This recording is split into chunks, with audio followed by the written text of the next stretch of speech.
Lihatlah betapa besarnya kasih yang dikaruniakan Bapa kepada kita, sehingga kita disebut anak-anak Allah. Dan memang kita adalah anak-anak Allah. Karena itu, dunia tidak mengenal kita, sebab dunia tidak mengenal Dia. Saudara-saudaraku yang kekasih, sekarang kita adalah anak-anak Allah, tetapi belum nyata apa keadaan kita kelak. Akan tetapi kita tahu bahwa apabila Kristus menyatakan dirinya, kita akan menjadi sama seperti Dia, sebab kita akan melihat Dia dalam keadaannya yang sebenarnya. Setiap orang yang menaruh pengharapan itu kepadanya menyucikan diri sama seperti Dia yang adalah suci. Setiap orang yang berbuat dosa melanggar juga hukum Allah, sebab dosa ialah pelanggaran hukum Allah.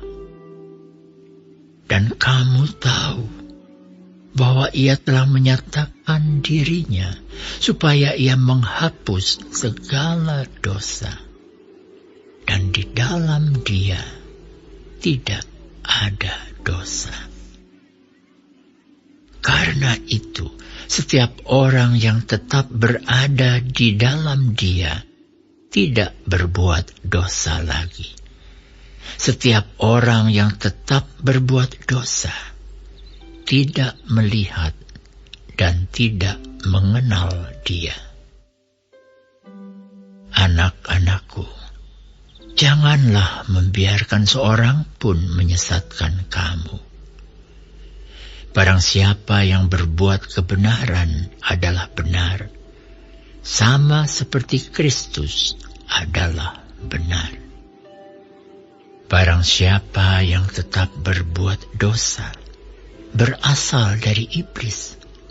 Sebab iblis berbuat dosa dari mulanya. Untuk inilah anak Allah menyatakan dirinya, yaitu supaya Ia membinasakan perbuatan-perbuatan iblis itu. Setiap orang yang lahir dari Allah tidak berbuat dosa lagi, sebab benih ilahi tetap ada di dalam Dia, dan Ia tidak dapat berbuat dosa, karena Ia lahir dari Allah. Inilah tanda-tandanya anak-anak Allah dan anak-anak iblis. Setiap orang yang tidak berbuat kebenaran tidak berasal dari Allah. Demikian juga barang siapa yang tidak mengasihi saudaranya. Sebab inilah berita yang telah kamu dengar dari mulanya, yaitu bahwa kita harus saling mengasihi. Bukan seperti Kain yang berasal dari si jahat dan yang membunuh adiknya. Dan apakah sebabnya ia membunuhnya? Sebab segala perbuatannya jahat dan perbuatan adiknya benar. Janganlah kamu heran, saudara-saudara, apabila dunia membenci kamu. Kita tahu bahwa kita sudah berpindah dari dalam maut ke dalam hidup, yaitu karena kita mengasihi saudara kita. Barang siapa tidak mengasihi, ia tetap di dalam maut.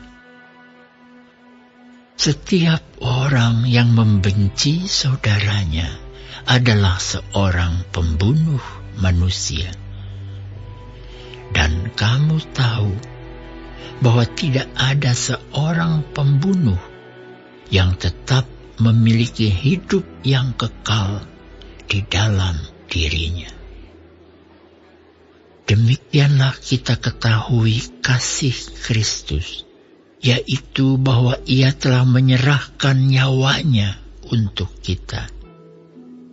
Jadi kita pun wajib menyerahkan nyawa kita untuk saudara-saudara kita. Barang siapa mempunyai harta duniawi dan melihat saudaranya menderita kekurangan, tetapi menutup pintu hatinya terhadap saudaranya itu, bagaimanakah kasih Allah dapat tetap di dalam dirinya? Anak-anakku, marilah kita mengasihi bukan dengan perkataan atau dengan lidah, tetapi dengan perbuatan dan dalam kebenaran. Demikianlah kita ketahui bahwa kita berasal dari kebenaran. Demikian pula kita boleh menenangkan hati kita di hadapan Allah. Sebab jika kita dituduh olehnya, Allah adalah lebih besar daripada hati kita, serta mengetahui segala sesuatu. Saudara-saudaraku yang kekasih, jikalau hati kita tidak menuduh kita, maka kita mempunyai keberanian percaya untuk mendekati Allah. Dan apa saja yang kita minta, kita memperolehnya daripadanya, karena kita menuruti segala perintahnya dan berbuat apa yang berkenan kepadanya. Dan inilah perintahnya itu, supaya kita percaya akan nama Yesus Kristus Anaknya, dan supaya kita saling mengasihi sesuai dengan perintah yang diberikan Kristus kepada kita. Barang siapa menuruti segala perintahnya, ia diam di dalam Allah, dan Allah di dalam dia. Dan demikianlah kita ketahui bahwa Allah ada di dalam kita, yaitu Roh yang telah Ia karuniakan kepada kita.